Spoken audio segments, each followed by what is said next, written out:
Restaurants are a manufacturing plant. You got raw materials that come in the back. Something happens to them in the kitchen, and you got finished product that goes out the front. And that has to operate flawlessly.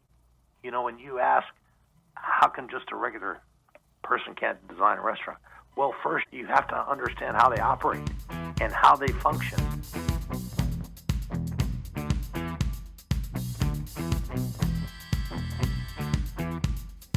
This week, it is my long-awaited, hotly anticipated guest calling in from Dallas, Bruce Russo, the most acclaimed, award-winning restaurant designer in the United States. In the hour ahead, Bruce and I are combining his restaurant design, consulting, and operation of nearly 600 concepts with my years of restaurant consulting and marketing to talk about what really makes restaurants thrive, barely survive, or fail. Because we want to see all of our 159 food and beverage establishments in Laguna Beach thrive. All right, we're ready to talk with Bruce. Are you on the phone with us, Bruce? I am. Well, hi, Bruce. It's good to hear from you. How are you doing in Dallas? Happy Monday. Why, thank you so much. It's great to have you. And I know it's my honor. I know that you're familiar with Laguna Beach because you and your wife lived right up the hill from us, didn't you, for a while? You had a house here. 22 years. 22 years. That's right. And so I had some friends having dinner with me the other night, and we were talking about your imminent return here on my radio show and in Laguna Beach, because you did actually work on a restaurant here in Laguna Beach. I did. You did. And it was initially called, okay, so what year was that? We have to think. Maybe 4 or 5 years ago. Yeah, right. So it was the 222 Ocean Avenue building, which is now empty. There's rumor that we have some people coming in, but we haven't gotten confirmation on it yet. And you know I never spread rumors, right? Right, Bruce? No, we're not the rumor type. We are not the rumor type. We are the truth type. So he came in for the Lombardi family, and you built, it was called Taverna, correct? Correct. And then it was turned over to Craig Strong, who came in from the Montage Studio and started his own Ocean at Main. And then Craig left for a beautiful country club. We miss him sincerely. And it's been 2 restaurant concepts since then. We miss having your touch here in Laguna Beach. Well, you know, whenever I visit, I have to stop by because that was it wasn't a restaurant when I started.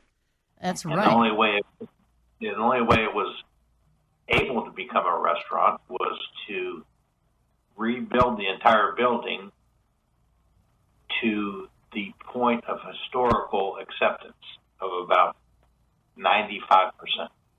Yeah. Which was originally built as the Laguna Savings and Loan. Oh, no kidding. Laguna Savings and Loan. I remember it as a Big Dog store, Big Dog T-shirt store, and then it became like a rug store. Wasn't that what it was before you guys took over? Was, yes.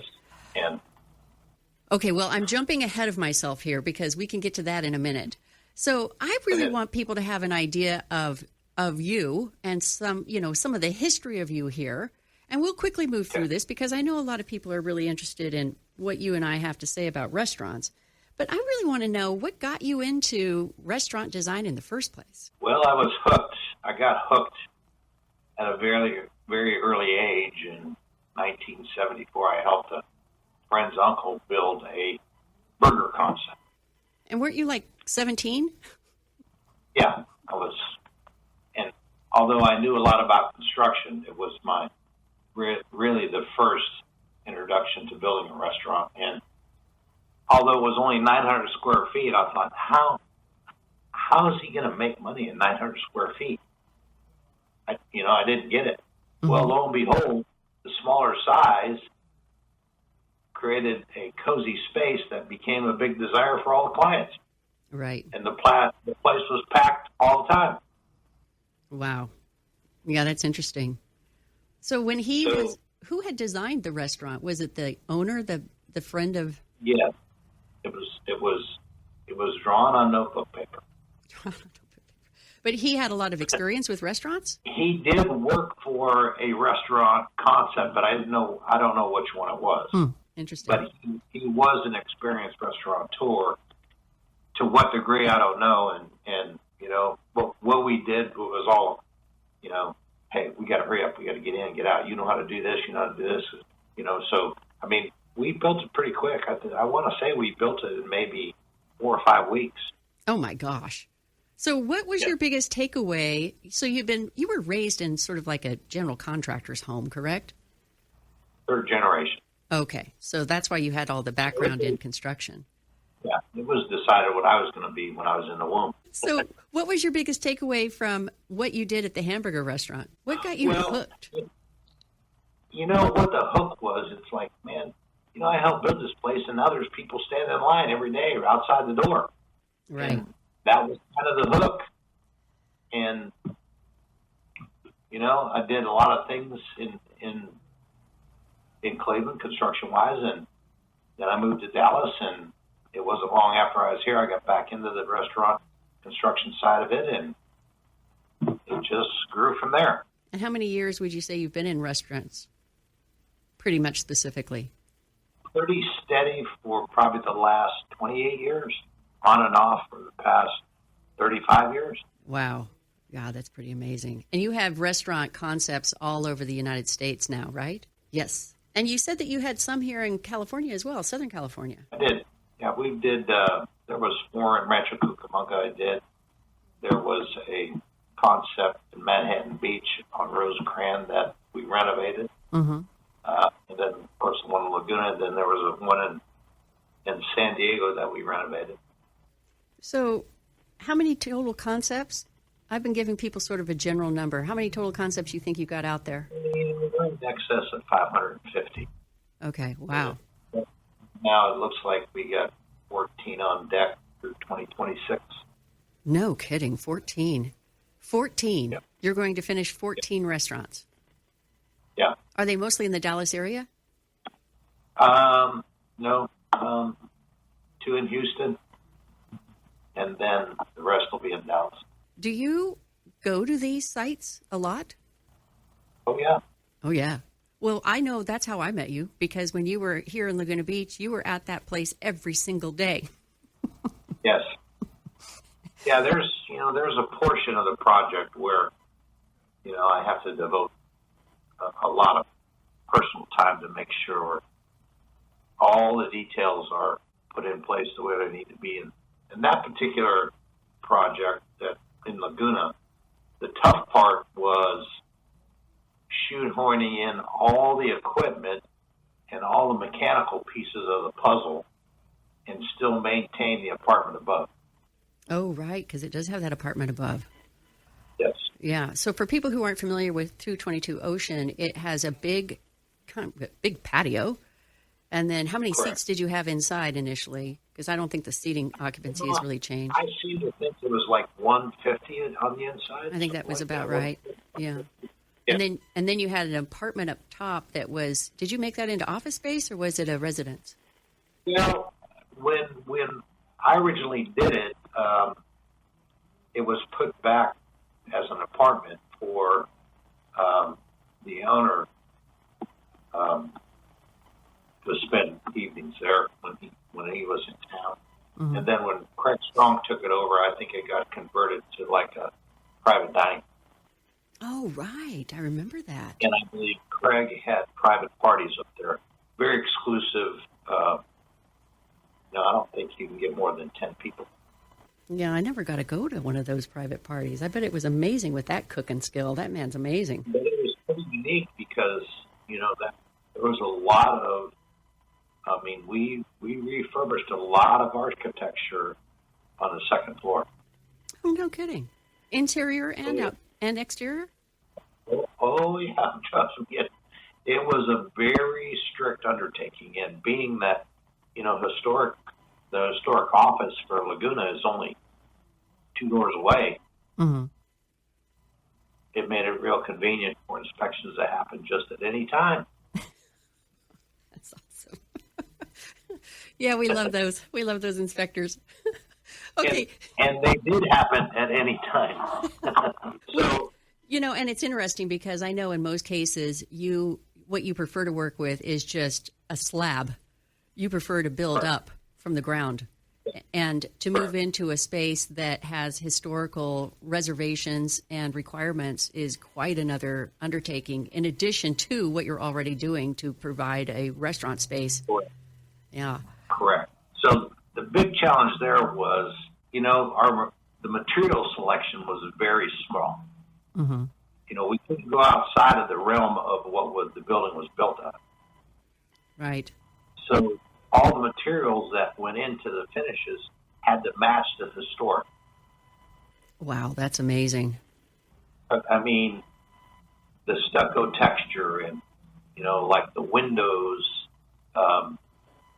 there was a gentleman, Ulysses, that was he was a great help in working with me on the project. And,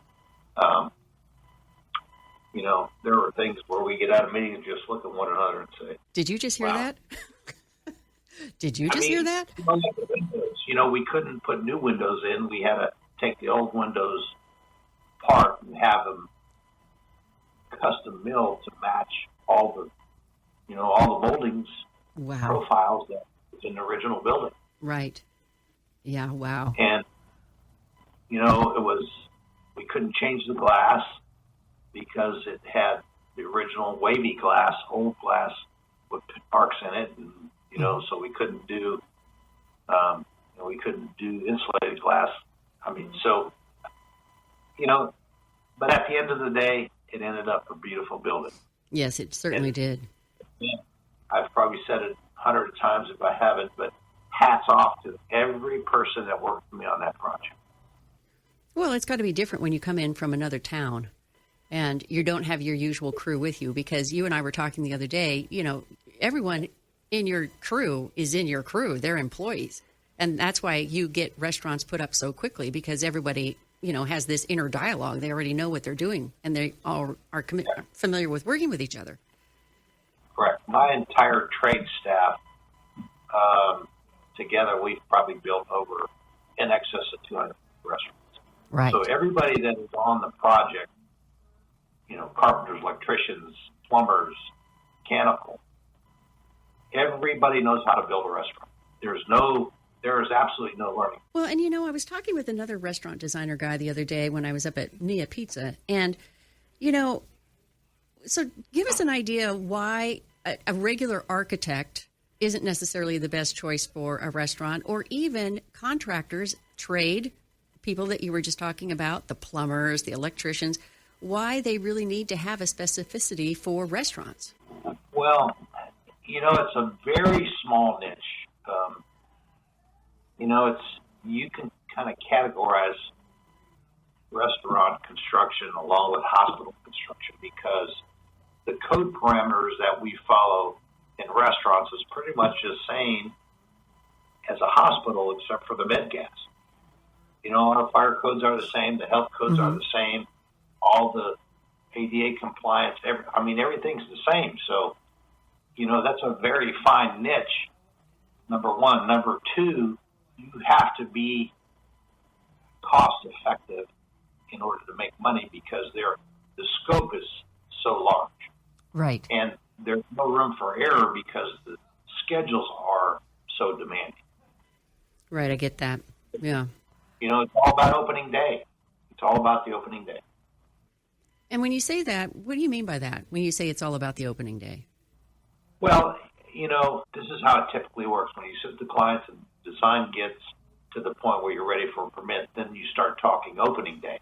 Mm-hmm. And then a day is selected on the calendar, and everything backs into that date from where you're at that point. Anything that costs days, you either add to that schedule or deduct from that schedule. Right. And, it's all about the opening day. And, then you got to pick when does ownership start hiring? When do they start training? When, you know what I'm saying? So it's tough to juggle all of it. Right, exactly. But we do it. We do it every day. So in case people aren't familiar with the different kinds of concepts, the different kinds of restaurant concepts, can you briefly say, okay, how we talk about counter service, we talk about fast casual, we talk about. So go through the primary concepts so that when we start talking about these, people are more familiar with, kind of can picture in their mind what it is.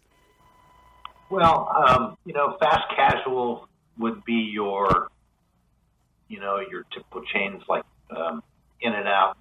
Is a fast. That's a fast casual concept. It's.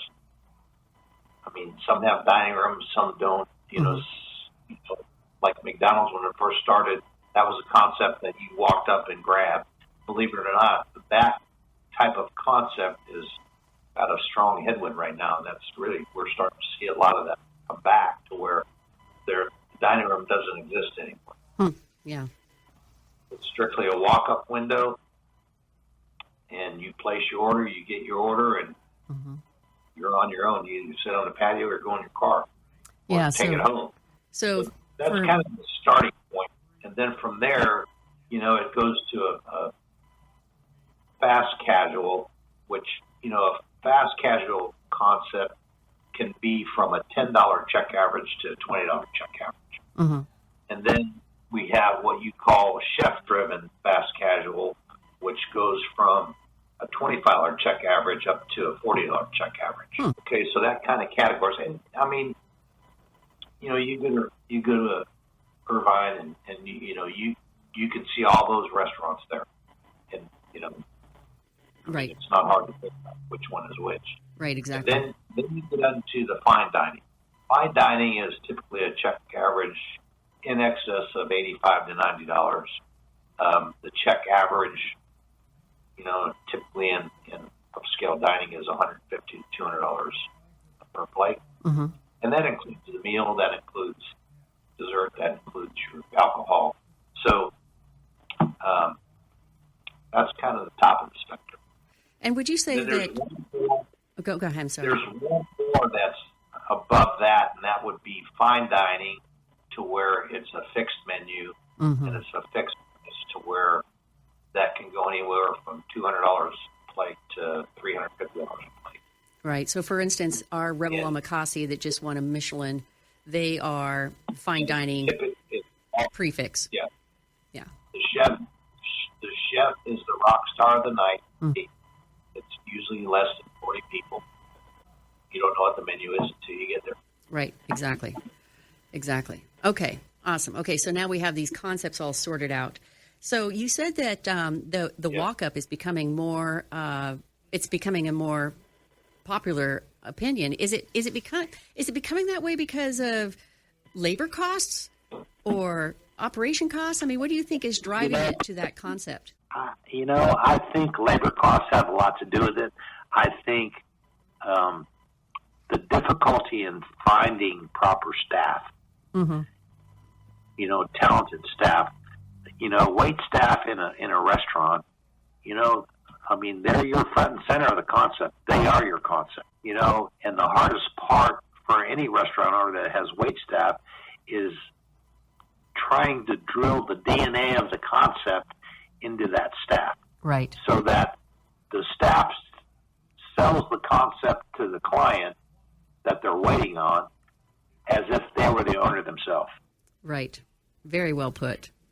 Right. And let me tell you, that's in the restaurant business, I'm going to tell you right now, that's the hardest job for any owner to do. Right. Yeah, I've actually been working with a Michelin-starred operations director. He's, always worked in the big Michelins, and now he's at a gigantic country club up in Rolling Hills. And he's actually designed an app for that, for better training, and more consistent training, because he has a staff of, 300 people. Some are in, some are out for 2 days. They're not there for the pre-shift, meetings. They're, they don't know what the new cocktail is and what the new thing is that you're supposed to put on top of the new cocktail. So he's actually worked out this whole new app where you're able to share the information quickly with all of your team, and they check off, and they go through the training sort of in more of a video fashion online, so that you can actually keep them. And then you have the set meetings and the check off meetings and the quizzes and that kind of thing to make sure that they're starting to understand the material. But, these are the things when you're working with part-time contractors, and sometimes they're sick and sometimes they shift their shift with somebody else. There's all that going on. And that human personnel thing is just, I mean, it's big. I've talked with Ivan Spears here. He's got Skyloft, Bodega, Mozambique, and Ramari. He's got 400 employees. Yep. It's a big job. It's a big task to have all of that training going on all of the time. Yep. Oh, trust me, I know. Yeah. Nothing says that the staff only works for them. That they could be working at 2 other restaurants in town. Right, it's true. Yeah. And that's the MO. And it's tough to provide labor force for restaurants in Laguna because the staff that works in the restaurants don't live in Laguna. They live on the outskirts of Laguna. And sometimes transportation is hard to get there. You know what I'm saying? Many of the restaurant owners in town would tell me that they sometimes have to pay their dishwashers more than they pay anybody else in the restaurant because it's so hard to get dishwashers all the way into Laguna Beach. And especially when we were hit with COVID and then we're coming out of the COVID situation, it was really difficult. People didn't want to have to travel all the way over here. So I can see where it can be a big issue for people for sure. Yep. Okay, so let me get back to some of the experience that you have as an architect in restaurant design.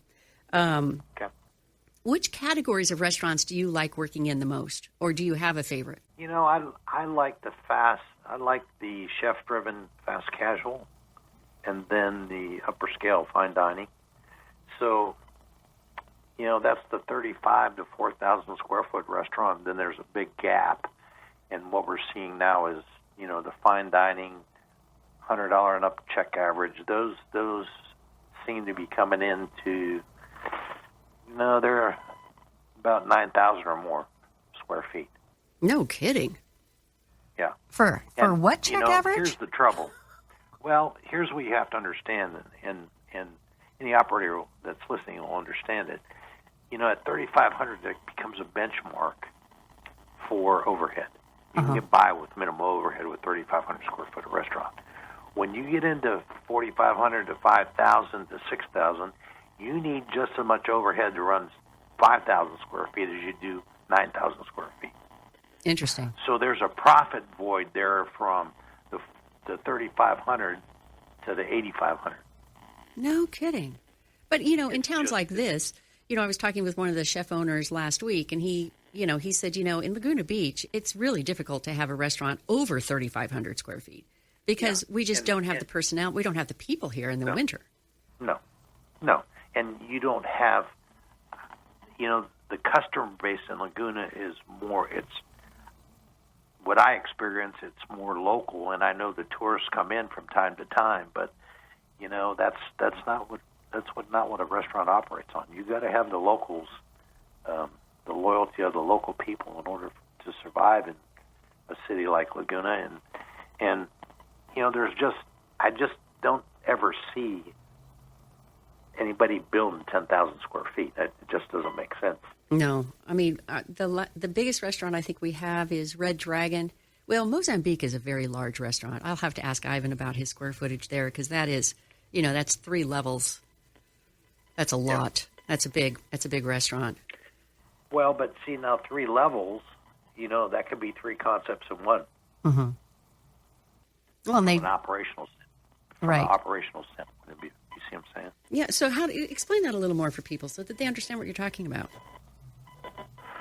Well, let's say the first floor as you walk in is a bar. Mm-hmm. That entire first floor works totally different than the second floor where their dining is. Right. Because the wait staff is different on the second floor than the cocktail wait staff on the first floor. Mm-hmm. So, the specifics on how those 2 operate are different. Then let's say you go to the third floor, which is the private dining space. Mm-hmm. That totally works different from the other 2 spaces because when the third floor fills, it fills at 50 to 60 or however many people it'll hold at one time. Mm-hmm. So all those tickets come up in the kitchen at one time. Mm-hmm. So, for the best world, it would be nice to just have one cook line that only handles the PDR side of the restaurant because when those 50 or 60 tickets hit the cook line, the rest of the restaurant that's being fed by the same kitchen is not affected. their ticket time is not affected. You see what I'm saying? Oh, yes, because I know when I was doing events and hiring, putting events into restaurants here in Laguna Beach, that was the biggest issue. You have 50, 60 people sit down, everything goes into the kitchen, and everyone else out there is kind of like left hanging, the 2 tops, the 4 tops, that kind of thing. Another interesting thing, I want to get back to the private dining, but another interesting thing is our rooftops. I remember Craig Cannoli was here working with Chris Keller, and they had Castle del Camino. They had the rooftop up top. I think you were here when rooftop was still operating. Yeah. And under Craig's operating. And, he had this great restaurant down below called Kaya. Well, the food had to be entirely different to try to make it all the way up the stairs and out to the, exterior. So they had to have an entirely different menu. They had to prep it in an entirely different way. They had to deliver it in an entirely different way. So, you really are looking at different miniature restaurants inside a restaurant. Correct. And, I can tell you I've designed many kitchens that function that way. Mm-hmm. I just designed a pickleball facility, and it's got 3 bars and 2 kitchens. And because there's a restaurant on the second floor that holds about 150 people, and the owner's like, no, we don't need a kitchen on the second floor. We're just going to run plates up and down the steps or the elevator. I said, okay, so you're going to turn it 3 times. That's 450 plates of food. Right. You're going to do that 7 days a week. I can assure you the first week you did that, you're going to call me to put a kitchen in on the second floor. So you might as well put it now. Now, you don't need an entire kitchen, but what you do need is a walk-in cooler to where you can do all the prep on the first floor for the second floor restaurant. Mm-hmm. And that prior to the first shift, you roll all that prep work into the cooler upstairs. And then the kitchen on the second floor becomes a finishing kitchen. Right, right. And so whenever the ticket comes up, you finish it. The menu is designed for that finished kitchen, and it all works. It's got its own little dish pit, and all the plates stay on the second floor, or the glassware stays on the second floor. Trust me, it's the best way to operate. And, it's a capital cost that, it's a big number to bite on the first end. But, when you have a party, when the client tells me that, well, we may have 2,500 people at a tournament. I mean, you got to be able to feed them. And the ticket times need to be somewhat normal. I mean, you get into 30, 40-minute ticket times, they're not coming back. Right. And when you're talking a membership situation at a pickleball place like you were talking about, you want those members to be happy, absolutely happy. Absolutely. Yes. So, I would get that with, even country clubs or like the big giant country club that I was talking about that, my friend is at, the Rolling Hills Country Club. It's gigantic. Yeah. And, they're still trying to serve people out of one kitchen. Now, I remember you told me that you had designed a concept where you actually had 2 lines in the same kitchen space. Yes. Yes. So how do you do that? Because, a lot of places here, we can't shoehorn another kitchen in somewhere. But how do you make the kitchen more efficient for the different kinds of customers you've got coming in? So what I did was with the kitchen, I had 2 cook lines and 2 prep lines. Mm-hmm. And the 2 cook lines that expoed, I had expo lines that faced one another. And I think I recall 10 feet in between those counters. So there was an expo A and an expo B, and depending on what part of the restaurant that servo is serving is where they would expo on A or B. Mm-hmm. So, it was like it was pretty amazing. I want to say they would get 300 meals out of there in about an hour. And you've got the runners who are knowing which expo they have to work with to, finish whatever they're doing and get the food out to the people. So it's really an interesting concept. One thing that I will say, the restaurant business is not an easy business. Oh, everyone in the restaurant business knows this. And everybody in the restaurant business knows this. And it's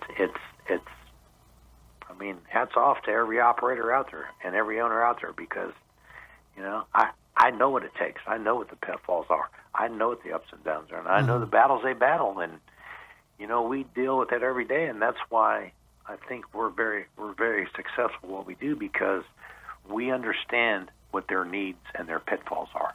And we're not just an architect that comes in. We're a complete design team that understands the operations of the machine that we're building for them, because that's what it is. Restaurants are a manufacturing plant. You got raw materials that come in the back, something happens to them in the kitchen, and you got finished product that goes out the front. Mm-hmm. And that has to operate flawlessly. Yeah. And, when you ask, how can just a regular person can't design a restaurant? Well, first you got to understand you have to understand how they operate. Right. And how they function. Right.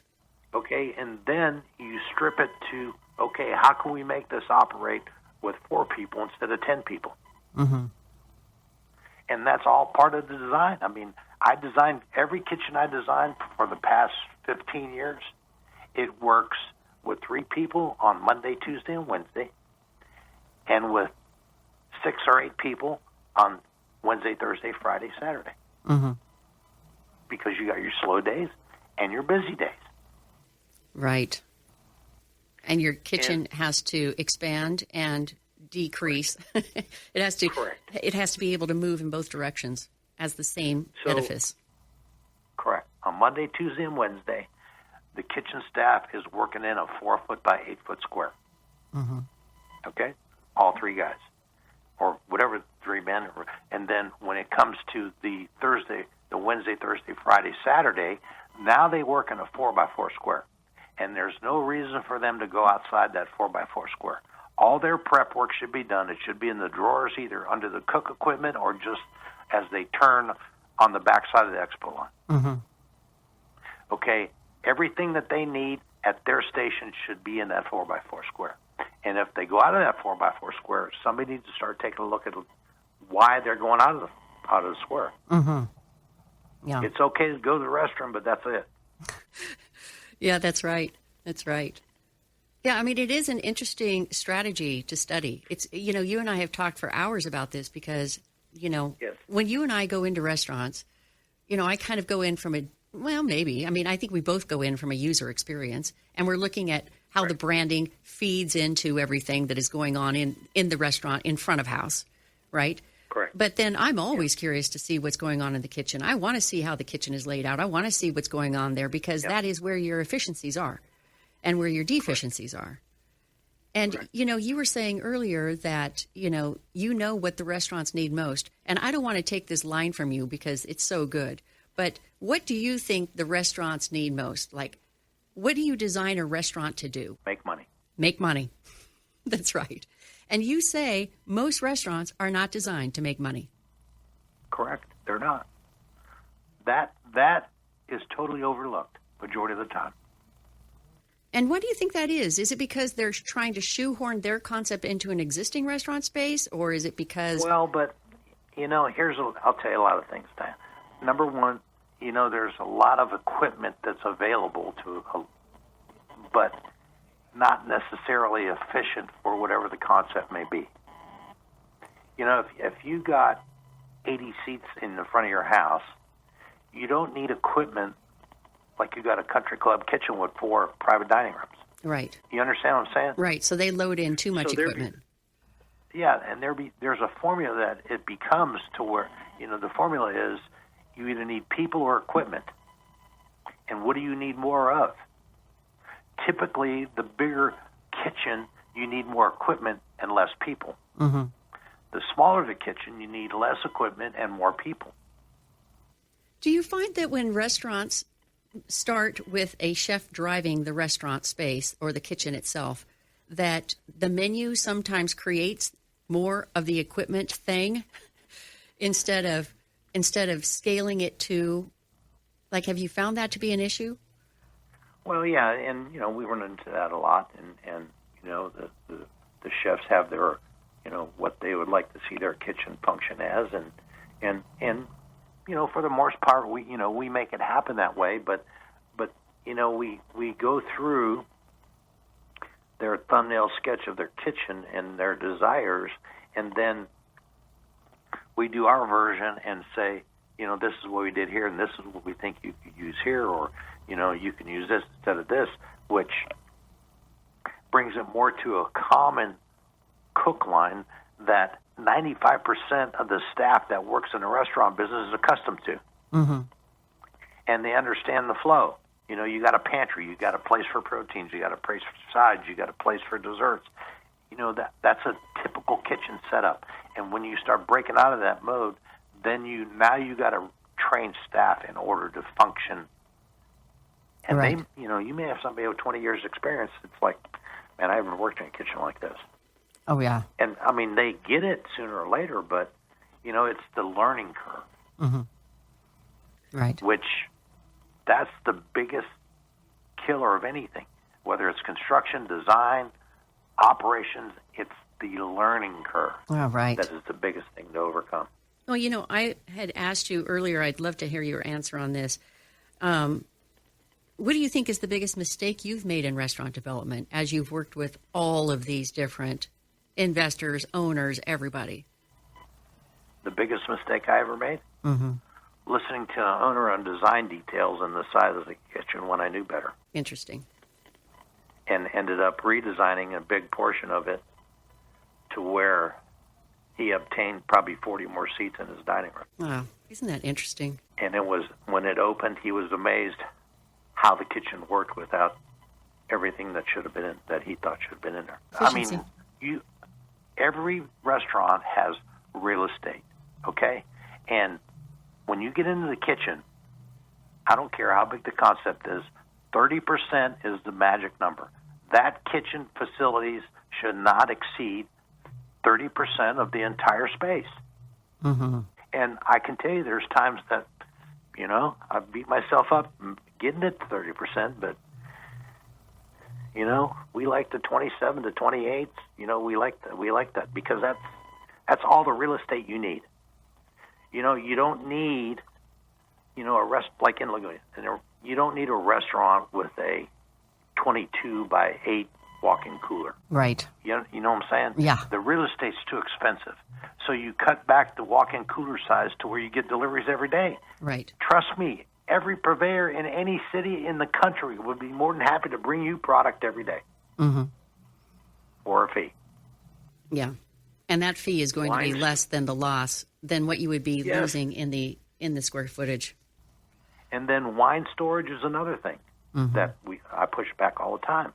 I got one client, she wants to have 3,500 bottles in her restaurant. For what? Show. That's easily a $100,000 investment. Yeah. You remember you were talking about the Indian restaurant that you were working on, and you said, okay, we want to do this with the wine in the front. So I don't mean to distract you off of this, but that was such a great story. Talk about how you were developing that. Okay, so I'm pretty well done with the schematic design. I've given it to production. You start on construction docs, but it's actually 2 restaurants in one. It's an Indian menu, but I put a chef kitchen in the middle of the dining room and kind of privatized it somewhat. Seats 40 people. But right behind that cook line, I put a wine cellar, but it's bottled wine cellar, so it's the door's open. But the thing of it is, the wine in that display will be the 1,000 and up bottle of wine, because that is a 250 check average at that upscale dining. Now you get down to the regular dining room, chances of somebody spending $1,000 on a bottle of wine is not going to happen. It'll be rare, but they can go get it. But the wine display that I put on the lower level is the $75 to $250 bottle of wine. And how many bottles do you have in display for, the $1,000 bottles? I think it's 300. Oh, that's quite a bit. Yeah, and so they're in an upscale, privatized chef's kitchen. Correct. And they know that they're there for more of the flash and the dash from the chef, and they know that they've got these beautiful bottles of wine. So it's really about, how they how they feel like they're showing up being in that particular space in that restaurant. Correct. Yeah. And typically, when you're in the higher end of, when you're in the higher end of wine, you're gonna buy typically a case or two. Mm-hmm. So it's best to make room for the case or two. Mm-hmm. Right. Of any specific one. You see what I'm saying? Mm-hmm. Well, now, you're not gonna buy 100 bottles of one specific wine that's Correct. $800 a bottle. Correct. You know what I'm saying? Yeah. Then it's not special. So when you spent all of your time in Laguna Beach and you were in all of these different restaurants, because I know you and your wife, Mary, you love eating out. Oh, yeah. And you love the experience of it. So Yes. when you were in Laguna Beach and you're seeing us deal with locals in the winter and more of a tourist traffic thing in the summer, Yes. how do you recommend that the restaurants survive both seasons in the same space? Well, that's a tough question, but I will tell you my personal view. Mm-hmm. The loyalty, the brand loyalty of the locals. That has to be priority. It has to be the priority of the restaurant. Right. You know what I'm saying? Because they're your bloodline. Yep, they are. And that's why you and I met, because we were talking about what I would do with the locals in town to get them interested in, pre-opening and all that sort of thing, because it's so important. Correct. For locals love to hear about the new restaurants, and they love to hear about when they're supposed to be opening. And they really Correct. do truly want to support those restaurants. Yes. And so it's important to have that out on the front end, and those PR people need to know what the day is too. Yes. No. And that's what I'm saying. I know you asked me one time, what about social media, and how do you what's your timing on that? Well, as soon as we get renderings done and the floor plans approved, then we start a little bit of a social media campaign, because we have a lot of followers. We show the people what we're working on next, Mm-hmm. which kind of gives ownership of the restaurant, a pretty big leap, because when they engage, people already know about them. Right. Well, and you have cachet as one of these big developers, and so people do follow you. I mean, you had a TV show, for heaven's sake. So, Yes. They want to know where you're working next and who's hired you next and what that concept is. Absolutely. And it's a great handoff. When we were doing the TV show, I was doing 4 episodes for every restaurant concept that we were doing at the time. And right after the 3rd show, we'd start pushing the reveal show. Mm-hmm. And I can tell you, every reveal show that we did, there was a line around every restaurant. Right. around the block. Yeah. Oh, to be so fortunate to be on your TV show with your brand new restaurant. Oh, that's awesome. So let me ask you this. Why do you think, we've only got like 10 minutes left. Why do you think people choose you? Why do you think these owners choose you over other restaurant architects? Because there are plenty of restaurant architects in the country. The numbers tell the story, Diane. It's our program. The restaurant client starts with us and ends with us. There's no handoffs in between. There's no room for us to make an excuse, whether it be a design and their construction, whatever it is. We're their development partner from Mm-hmm. start to finish. Mm-hmm. And I'm not sure there's a whole lot of firms out there that can say that. Very interesting. Yeah. Well, and because we're the development firm for that particular owner. And, we've had national concepts that have done it. Let's hire the architect. Let's put it up to bid for 3 contracts. We do this, do this. We did one with a concept that did it that way for 14 stores. The guy was calling me, the owner was calling me at night. He goes, when do I start hearing the problems? When do the stories start about all the things that are going wrong? I said, well, Stuart, we don't have any problems. Everything's, we're building it as designed, and You know, I got a couple city issues, but it's not anything that we can't overcome. Yeah. And at the end of the first one, he said, you know what? I never knew this existed, and I will tell you, I will never do it again any other way than the way we just did it. He said, if I build another 50 restaurants, you'll do every one of them just like this. Wow. Wow, that's just such a great endorsement. You know, the other thing that I think is so impressive about what you do is that you've developed your own food and beverage concepts. So you haven't just designed the restaurants. You've actually, you know, like you created a food hall to test different concepts, and they were all yours. You know, and so you've got an idea of how to make efficiencies work and how to, you know, you actually have stepped into that space and been in that space. And a lot of restaurant architects are not in that space. They've never developed their own food and beverage concept. And like you said, it's its own beast. You know, it is something tough, and it is a commitment and a passion that so few people understand, because you've got to do it every single day, every single night. You've got to be there taking care of all of these people and providing that food, the manufacturing plant, so to speak. And it's endless. It goes on and on and on. And, you know, and you know me well enough, I can say this. It's a passion for me to do this every day. I don't ever have a bad day. Well, and you have, I mean, you've developed such a great very reputation. Fortunate. Yeah. You know, when I was doing all of my marketing, I had a big, you know, multi-million-dollar marketing agency, and I was working all over the world for all kinds of entities. And it was finally when I met up with a Michelin-starred chef in restaurants in Vegas, they hired my company to come out there and do the marketing for them. And it was like around 2000, 2001.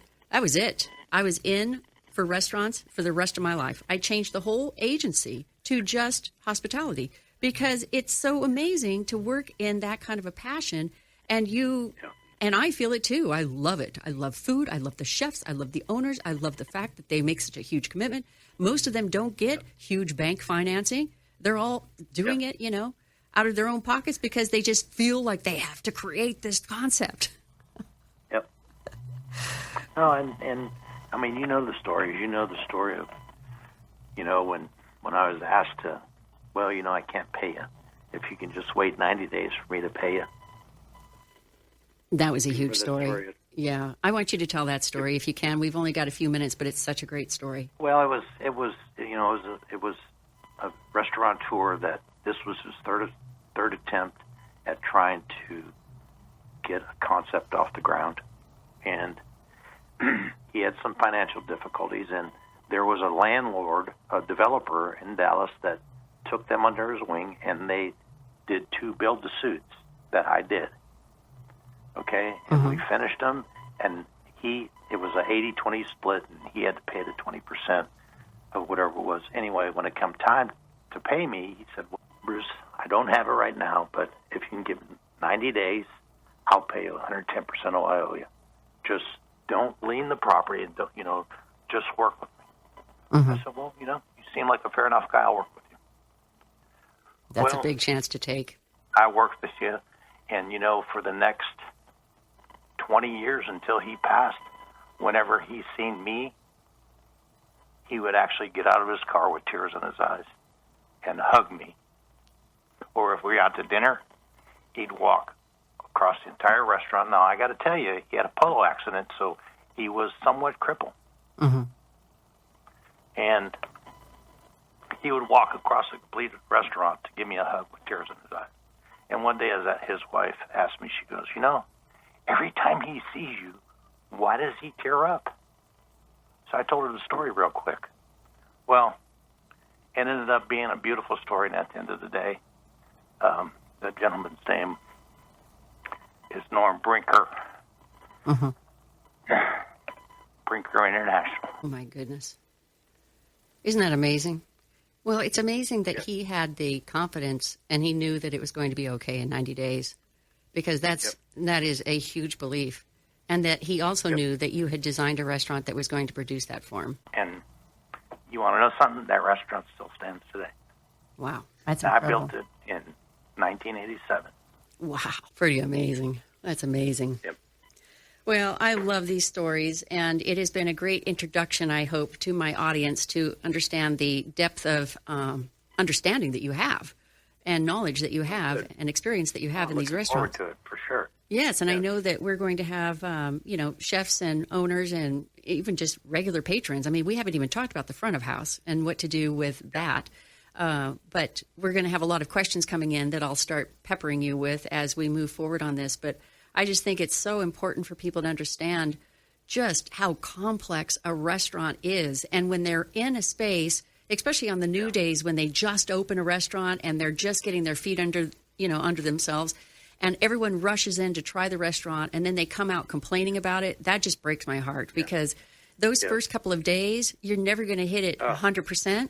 And it is that news on the front end that can destroy a restaurant. And they have put so much effort and time and expertise into it, So this, I think, is helping patrons understand just how much actually goes into this world. So I really appreciate the knowledge. Thank you for joining Bruce and Diane on this journey of mastering restaurant revenue. Please take a moment to like, subscribe, and share your thoughts in the comments below. Your feedback helps them deliver even more of what you want to hear. Until next time, keep refining your approach, stay passionate about your craft, and here's to your restaurant's continued success.